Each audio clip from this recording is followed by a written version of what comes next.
Look what I found on my front door. Hot Toys Delorean. Hi, guys and girls, fellow collectors. My name is Tony Marine. Excuse the mess. I'm in the process of moving. And all my collectibles and action figures and everything are packed away in boxes right now. So the reason for this video, and this is not an unboxing, because we all know what it looks like coming out of a box. And actually, I got this March 1st, so I've had it for a while. So anyway, reason why we're here is because of that right there. Now, a lot of cats have been complaining about broken wheel assemblies, cracks, stress cracks, things like that. I've seen guys in videos yanking these wheels out, breaking them. I've seen guys making videos, you know, very gentle with them, and they still have stress cracks, so, or stress marks. Mine, fortunately, came without any issues, other than maybe the seat was a little loose, but I had to glue it back down. Not a big deal. I think the reason for the stress cracks, and I noticed that most of them are on this side right here, the receiving side. I'm thinking somebody at the assembly plant used an electric screwdriver and torqued down on these screws very tightly, causing these to pull in.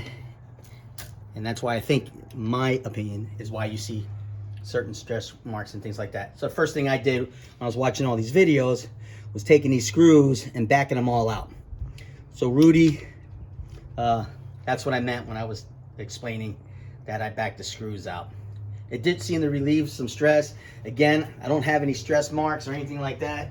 My Jazz Inc. Batmobile came, 1966, no issues. So I've been pretty fortunate. So again, the reason for this video is to show you guys what I did, or what you could do, rather than send them back, taking the chance on getting a car in worse condition. There's an option. So hopefully this helps you out. But before that, I want to give a shout out to a couple guys that I think are pretty cool. Big Bretta, and another cool guy that makes me laugh is the Figure Zone guy. I like that guy. Man at Hot Collectibles, Test Just One, the Everyday Collector from Canada, and Optobotomist, Doc Smizzle, and 1/6 Figure Focus. Also, the guy, the man who I used to watch, I watched 15 years ago when I received my first Hot Toys figure, was back in 2008 with Sean Long. I miss you, brother, and you know, I do understand why you left the hobby. I get it. Anyway, you guys, all you guys are awesome, so thanks for the time you guys put in your videos. So without further ado, I'm going to show you what I did. So, again, Rudy, this is the mesh I was talking about, big guy. This is what I use for sheetrock. You know, when you're repairing sheetrock holes, this sticks to the wall or anything. It's very tacky. Look at that, see? And basically it helps, you know, the mud that you use to repair sheetrock, it helps it to adhere. And this is how they, back in the day, they used to make the old school houses with chicken wire, and they would put plaster over it, and it just sticks better. Anyway, that's why I decided to use that. Also, I was going to use JB Weld, Gorilla Weld instead, so I went out and got some of that. Okay? You're also going to need something with a kind of a fine, I don't want to say sharp object, but a very thin object. This is a letter opener. I use this. I'll show you why. And then let's see, paper. Oh, there's metal right here. I don't know the thickness. I didn't have a way of measuring it, but it's very sturdy. I got everything here from Home Depot. Okay. Also have stock cardboard. I'll show you why I use that, and just regular notebook paper too.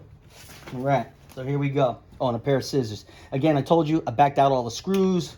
Everything's cool. You can see for yourself.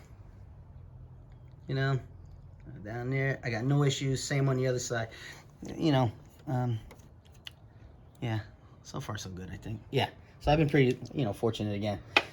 So here's what we're gonna do.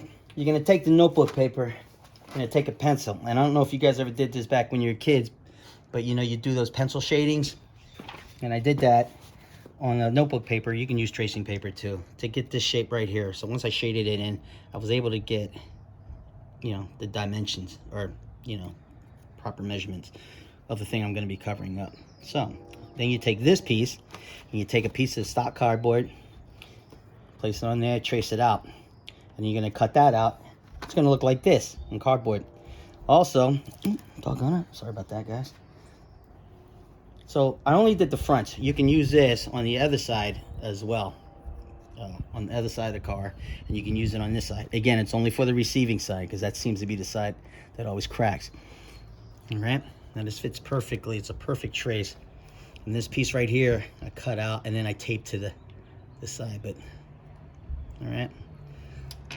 So after you fine tune that, this is your template. You're gonna take this template, you're gonna put it over the metal piece right here.